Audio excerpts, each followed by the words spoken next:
Hello friends, once again you all are welcome to the world of physics by K.H. Goel. આજના લેક્ચરની અંદર આપણે ધોરણ 12 ના chapter number 2 વિદ્યુત સ્થિતિમાન એટલે કે સ્થિત વિદ્યુત સ્થિતિમાનની ચર્ચા કરવાના છીએ. આગળના લેક્ચરની અંદર આપણે સ્થિત વિદ્યુત સ્થિતિ ઉર્જાની ચર્ચા કરેલી હતી, જેની અંદર આપણે વાત કરેલી હતી કે જે પણ એક કોઈ ધન વિદ્યુત ભારને જો વિદ્યુત ક્ષેત્રની વિરુદ્ધ દિશામાં લાવવામાં આવે તો એ કરવું પડતું કાર્ય કેના વડે, બાહ્ય બળ વડે કરવું પડતું કાર્ય એ સ્થિતિ ઉર્જાના સ્વરૂપમાં સંગ્રહાય છે. મતલબ આપણને સ્થિતિ ઉર્જાનો તફાવત મળેલો હતો UP minus UR is equal to delta U. Clear છે? અને એ હતું R થી P સુધી લાવવા માટે કરવું પડતું કાર્ય. હવે આજે આપણે સ્થિત વિદ્યુત સ્થિતિમાન વિશે થોડી ચર્ચા કરીશું.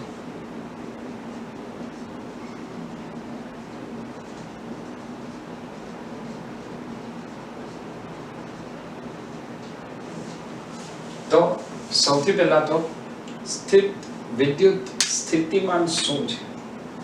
સ્થિત વિદ્યુત સ્થિતિમાનની જો આપણે વાત કરવી હોય તો એ વાત કરતા પહેલા ફરી એક વખત વિદ્યુત સ્થિતિ ઉર્જા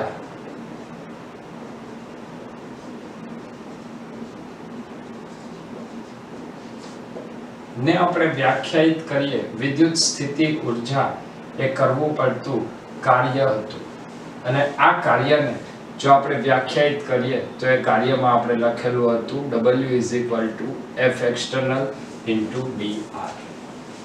તો સ્થિતિ ઉર્જા માટે જે આપણે બળ લખેલું હતું બાહ્ય બળ, એ બાહ્ય બળ હતું F external × dr. આ જે બાહ્ય બળ છે એ બાહ્ય બળ માટે જો આપણે સૂત્ર લખીએ તો આપણી પાસે સૂત્ર છે F = Q × E. મતલબ કે અહીંયા જે તમે સ્થિતિ ઉર્જાની વાત કરો છો એ સ્થિતિ ઉર્જા અથવા તો કાર્ય એ માત્ર E ઉપર જ નહીં પરંતુ E અને Q બંને ઉપર આધાર રાખે છે. અને આ સ્થિતિમાં જો આપણે એક એવી ભૌતિક રાશિ વ્યાખ્યાયિત કરવી હોય કે જે માત્ર E પર જ આધારિત હોય, Q પર આધારિત ન હોય, મતલબ Q થી સ્વતંત્ર હોય, તો આવી સ્થિતિ માટે આપણે જે સ્થિતિ ઉર્જાનું સૂત્ર છે એ સ્થિતિ ઉર્જાના સૂત્રને Q થી ભાગવું પડે. જો આ સ્થિતિ ઉર્જાના સૂત્રને આપણે Q થી ભાગશું તો એ આપણને હવે એક નવી ભૌતિક રાશિ આપશે અને એ નવી ભૌતિક રાશિ એટલે વિદ્યુત સ્થિતિમાન. મતલબ જો આપણે આગળના લેક્ચર ઉપરથી જો વાત કરીએ તો ત્યાં આપણે લખતા હતા સ્થિતિ ઉર્જાનો તફાવત UR R થી P મતલબ UP minus UR. તો સ્થિતિ ઉર્જાનો તફાવત આવશે delta V = UP minus UR by Q. આ એક એવી ભૌતિક રાશિ મળે છે કે જે ભૌતિક રાશિ એ માત્ર વિદ્યુત ક્ષેત્રના મૂલ્ય પર જ આધારિત છે, લઈ આવવામાં આવતા વિદ્યુત ભાર પર આધારિત નથી. હવે આ વિદ્યુત સ્થિતિમાનને જો આપણે વ્યાખ્યાયિત કરવું હોય તો બીજા શબ્દમાં આને એવી રીતે પણ વ્યાખ્યાયિત કરી શકાય કે એકમ ધન વિદ્યુત ભારને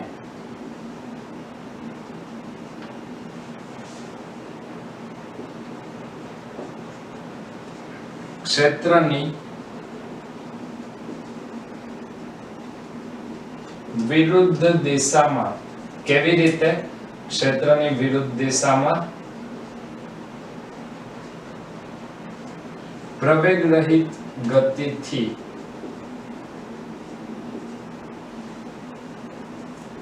એકમ ધન વિદ્યુત ભારને ક્ષેત્રની વિરુદ્ધ દિશામાં પ્રવેગ રહિત ગતિથી લાવવા કરવું પડતું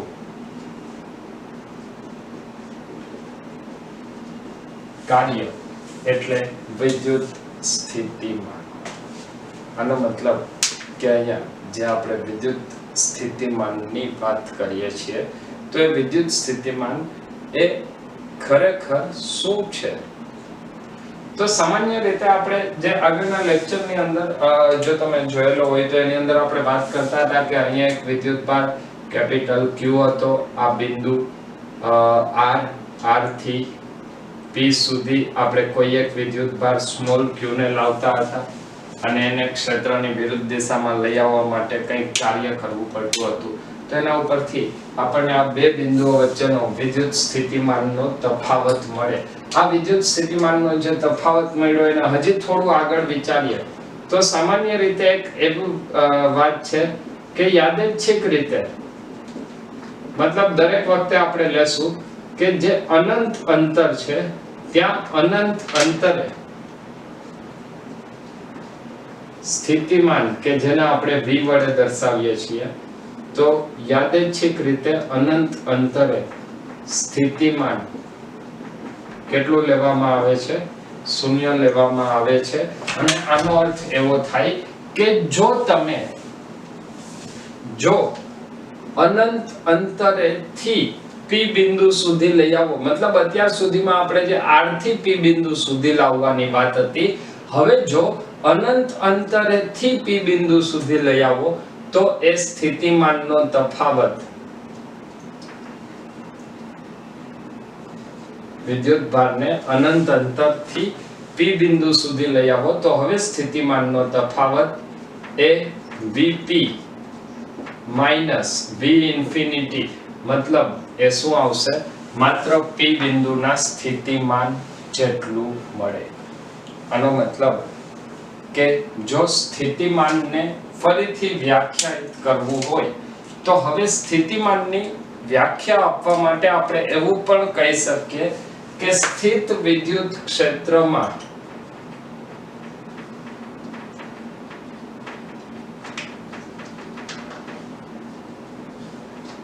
એકમ ધન વિદ્યુત ભારને અનંત અંતરેથી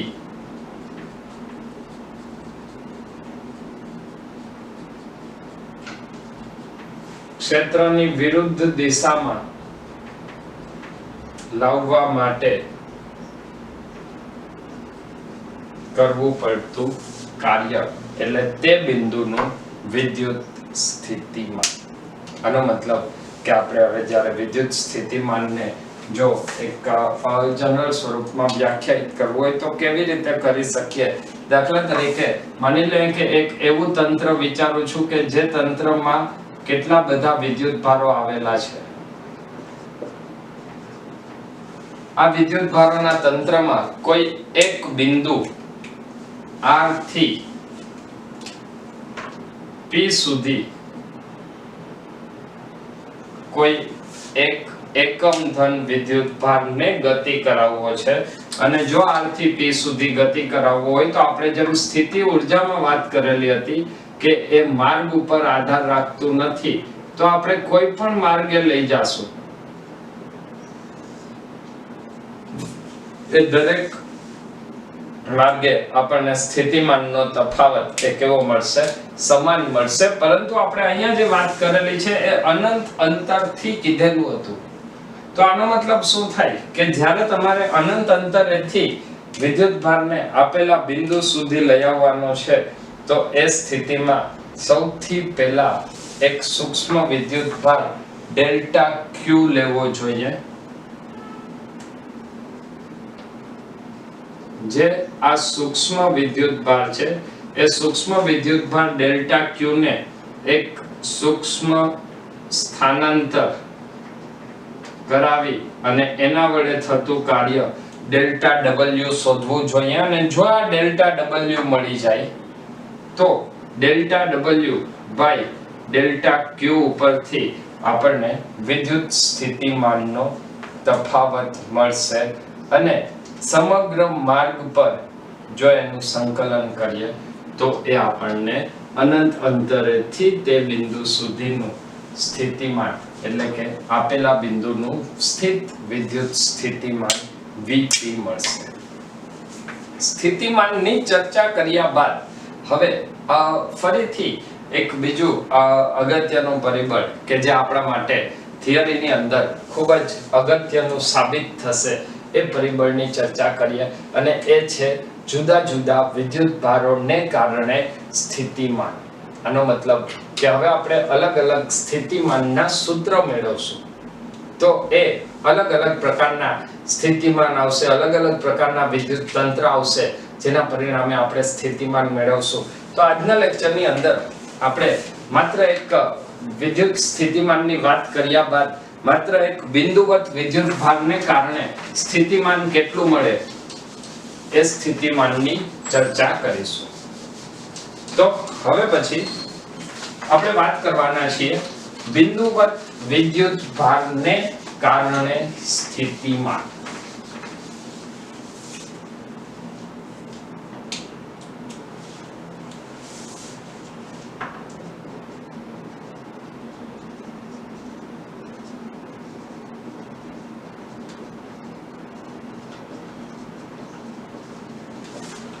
બિંદુવત વિદ્યુત ભારને કારણે સ્થિતિમાન. બિંદુવત વિદ્યુત ભારને કારણે સ્થિતિમાન શોધવું હોય તો એના માટે સૌથી પહેલા તો આપણે શું વ્યાખ્યાયિત કરવું પડશે? તો બિંદુવત વિદ્યુત ભારને કારણે સ્થિતિમાન વ્યાખ્યાયિત કરવા માટે આપણે લખીએ છીએ એકમ ધન વિદ્યુત ભારને લાવવા માટે કરવું પડતું કાર્ય એટલે વિદ્યુત સ્થિતિમાન.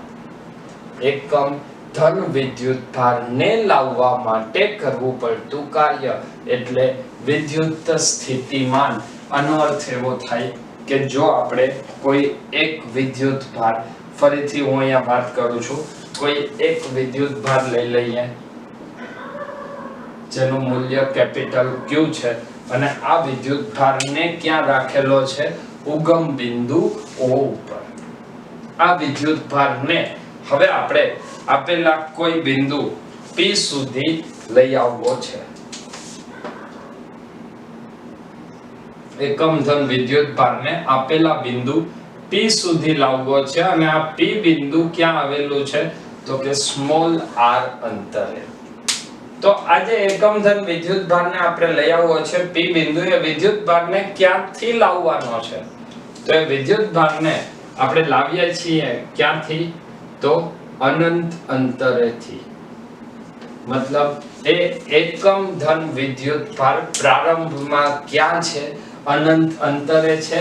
આ અનંત અંતરેથી એકમ ધન વિદ્યુત ભારને આપણે P બિંદુ સુધી લાવવાનો છે.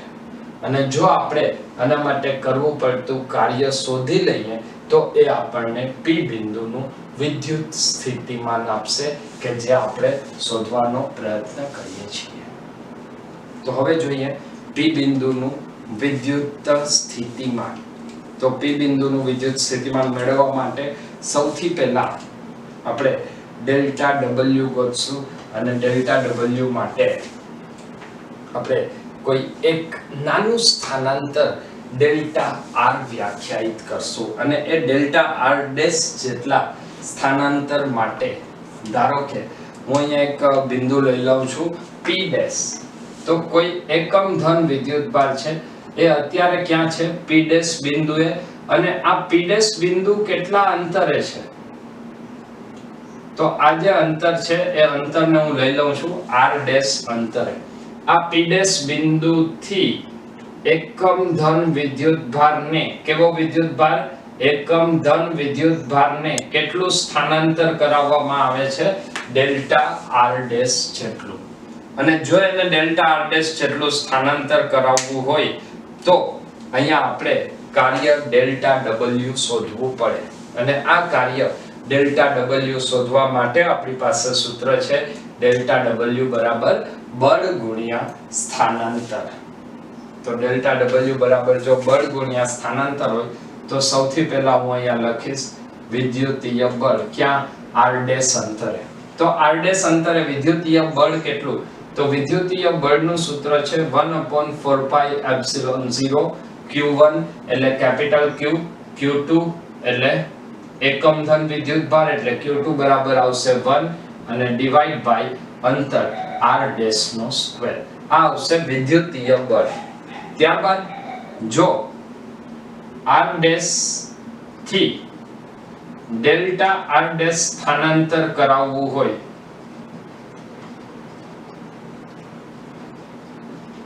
તો એના માટે કરવું પડતું કાર્ય ધારો કે ડેલ્ટા W ડેશ છે.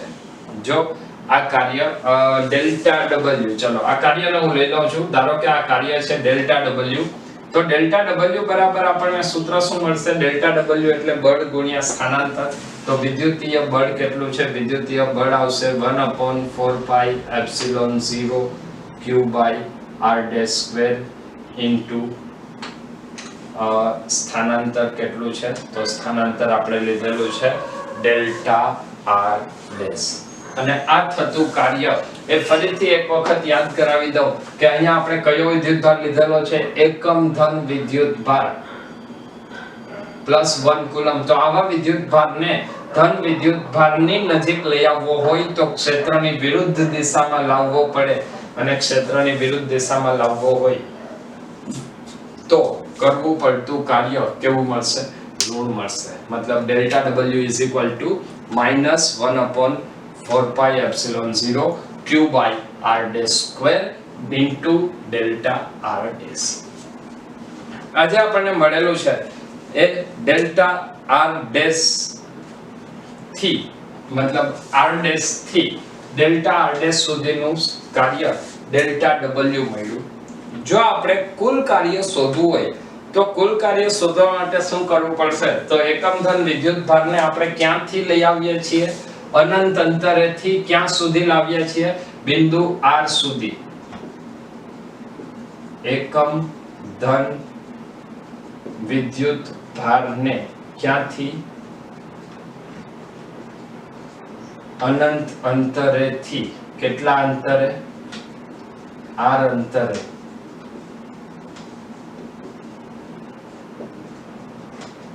લાવવા કરવું પડતું કાર્ય W હોય તો W બરાબર સંકલનમાં dW. જો W બરાબર સંકલનમાં dW લખીએ તો હવે અહીંયા હું dW ને વ્યાખ્યાયિત કરીશ. તો dW માટે આપણે અહીંયા લખવું પડશે સંકલનમાં ક્યાંથી ક્યાં સુધી? અનંત અંતરેથી r બિંદુ સુધી લાવવા માટે કરવું પડતું કાર્ય dW એટલે -1/4πε0 q/r². અને હવે સ્થાનાંતર કેટલું આવશે? ડેલ્ટા r ડેશ ને બદલે dr ડેશ. ચલો હવે આની અંદર આપણે કિંમત મૂકીએ તો જે અચળ પદ છે સંકલનની બહાર આવશે. 1/4πε0 અચળ છે, કેપિટલ Q અચળ છે, તો સંકલનમાં વધશે 1/r² dr ડેશ. ક્યાંથી ક્યાં સુધી? ઇન્ફિનિટી ટુ r સુધી is equal to -q/4πε0 r². 1/r² ને r⁻² વડે પણ લખાય એટલે હવે લખશું r⁻² dr. ક્યાંથી ક્યાં સુધી? ઇન્ફિનિટી ટુ r સુધી. અને જો સંકલન કરશું તો એ સંકલન ઉપરથી આપણને પરિણામ મળશે q/4πε0 r⁻² એટલે એ આવશે -2 + 1 divide by -2 + 1 infinity to r અથવા q/4πε0 -2 + 1 એટલે ફરીથી અહીંયા છેદમાં આવશે -1 અપર લિમિટ એટલે r⁻1 minus lower limit r⁻∞. -12 આવશે એટલે એ થઈ જશે પ્લસ, તો અહીંયા આવશે q/4πε0 ઇન્ટુ r ડેશ મતલબ 1/r માઇનસ 1/∞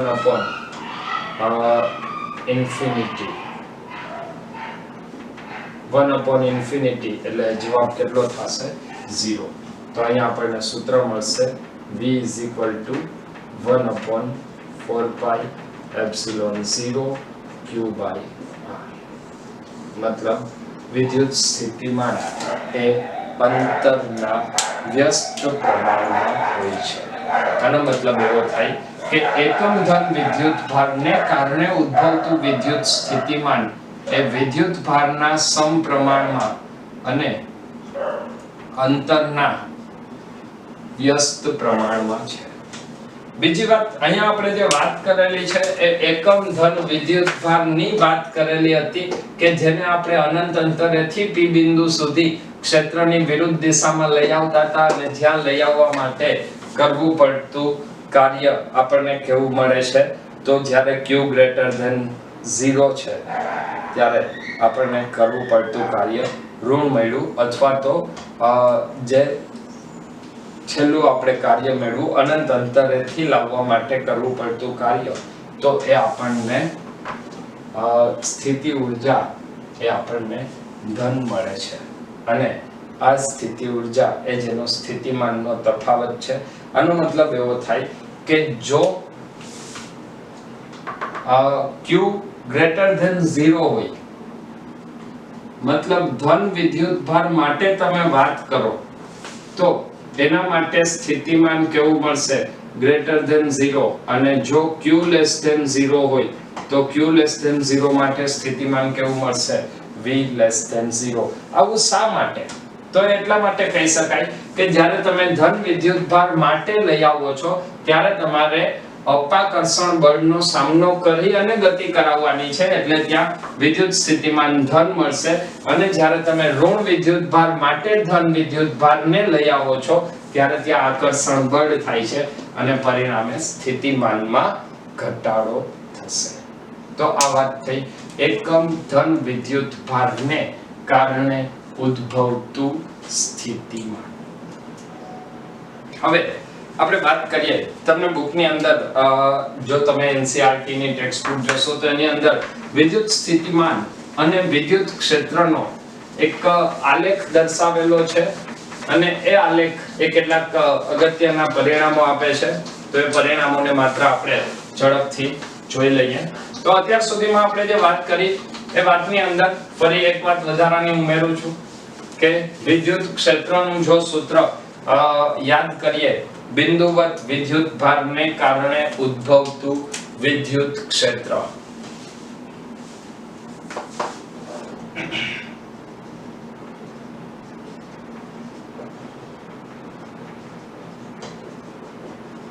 બિંદુવત વિદ્યુત ભારને કારણે વિદ્યુત ક્ષેત્રનું સૂત્ર હતું 1/4πε0 q/r² અને વિદ્યુત સ્થિતિમાનનું સૂત્ર હતું 1/4πε0 q/r.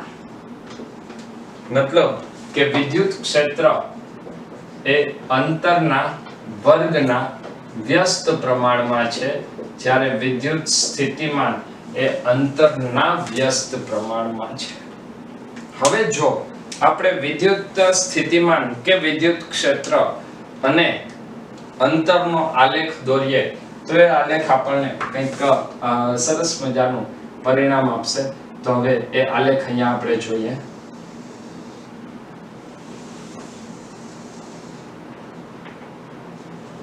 અંતર r અને આ અક્ષ ઉપર આપણે બે વસ્તુઓ એક સાથે લખશું.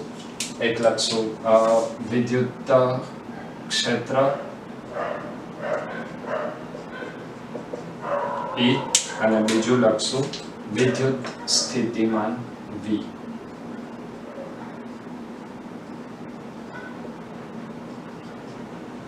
તો સૌથી પહેલા તો વાત કરીએ કે જો તમે અંતર 1 એકમ જેટલું લ્યો તો r બરાબર 1 હોય તો વિદ્યુત ક્ષેત્ર એ થશે 1/4πε0 q અને વિદ્યુત સ્થિતિમાન પણ થશે 1/4πε0 q. મતલબ જો r બરાબર 1 તો E = V. r બરાબર 1 હોય તો E = V. આનો મતલબ કે જો તમે r બરાબર 1 એકમ લ્યો છો તો r બરાબર 1 એકમ માટે વિદ્યુત ક્ષેત્ર અને વિદ્યુત સ્થિતિમાન બંનેનું મૂલ્ય એક જ મળે છે. ત્યારબાદ જો R નું મૂલ્ય 1 કરતા મોટું હોય, જો R નું મૂલ્ય 1 કરતા મોટું હોય, R નું મૂલ્ય 1 કરતા મોટું, તો વિદ્યુત ક્ષેત્રમાં છેદ વધારે મોટો થશે, પરિણામે વિદ્યુત ક્ષેત્ર નાનું થશે. તો વિદ્યુત ક્ષેત્ર એ સ્થિતિમાન કરતા નાનું હોય અને એનાથી ઊંધું વિચારીએ કે R is less than 1, તો E is greater than V. મતલબ R greater than 1 હોય તો વિદ્યુત ક્ષેત્રનું જે મૂલ્ય છે એ વિદ્યુત ક્ષેત્રનું મૂલ્ય આપણને કેવું મળશે? નાનું મળશે. મતલબ વિદ્યુત ક્ષેત્ર અંતરના વર્ગના વ્યસ્ત પ્રમાણમાં છે, તો વિદ્યુત ક્ષેત્ર વિદ્યુત સ્થિતિમાન કરતા ઝડપથી ઘટે છે. જ્યારે વિદ્યુત સ્થિતિમાનની જો આપણે વાત કરીએ તો વિદ્યુત સ્થિતિમાન અંતરના વ્યસ્ત પ્રમાણમાં છે, એટલે વિદ્યુત સ્થિતિમાન વિદ્યુત ક્ષેત્ર કરતા ધીમે ધીમે ઘટે છે. ત્યારબાદ બીજી વાત કરીએ, જો 1 કરતા ઓછું અંતર હોય, મતલબ R is less than 1, તો વિદ્યુત ક્ષેત્ર એ ધીમે ધીમે ઘટે છે અને વિદ્યુત સ્થિતિમાન એ ઝડપથી ઘટશે R less than 1 માટે. મતલબ R less than 1 માટેનો જો આપણે આલેખ દોરવો હોય તો એ આલેખ આપણને કંઈક આવા સ્વરૂપનો મળશે. વિદ્યુત સ્થિતિમાન અને વિદ્યુત ક્ષેત્ર માટે. તો આ આલેખ દર્શાવે છે જુદા જુદા વિદ્યુત સ્થિતિમાન માટે વિદ્યુત ક્ષેત્ર કેટલું હોય. જેમાં જો તમે R greater than 1 લેશો તો V is greater than E, અને જો તમે R less than 1 લેશો તો E is greater than V મળે છે. તો આ સાથે આજનો લેક્ચર અહીં પૂર્ણ કરીએ છીએ. ફરીથી નેક્સ્ટ લેક્ચરની અંદર વિદ્યુત ડાયપોલને કારણે ઉદ્ભવતું સ્થિતિમાન કેવી રીતે શોધી શકાય તેની ચર્ચા કરીશું. તો ખૂબ જ ઝડપથી આવતા લેક્ચરમાં મળીએ છીએ. ત્યાં સુધી બધા મહેનત કરતા રહો. Wish you all the best.